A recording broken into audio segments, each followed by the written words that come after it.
கிறிஸ்துவுக்குள் அன்பான தேவ ஜனங்கள் யாவருக்கும் இயேசு கிறிஸ்துவின் நாமத்தினாலே என்னோட அன்பின் வாழ்த்துதலை நான் தெரிவித்துக் கொள்கிறேன். அழகான ஒரு ஷூட்டிங் லொக்கேஷனில் நாங்கள் இருக்கிறோம். அருமையான ஒரு பாடலை நாங்கள் ஒளிப்பதிவு செய்து கொண்டிருக்கிறோம். அருமையான சகோதரர் சிபிசன் அவர்கள் ஒரு அழகான பாடலை என் மேலே இவ்வளவா அன்பு என்கிற ஒரு அழகான பாடலை எழுதி அவர்கள் வெளியிட இருக்கிறார்கள். நானும் அதில் இணைந்து பாடியிருக்கிறேன்.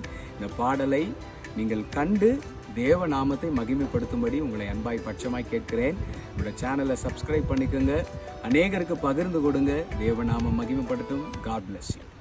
அந்தகாரமாயிருந்தே உமக்குள்ளே வெளிச்சமாக்கி உன் பிள்ளையாய் நடந்து கொள்ள என்னையும் மாற்றினீரே. அந்தகாரமாயிருந்தே உமக்குள்ளே வெளிச்சமாக்கி உம் பிள்ளையாய் நடந்து கொள்ள என்னையும் மாற்றினீரே.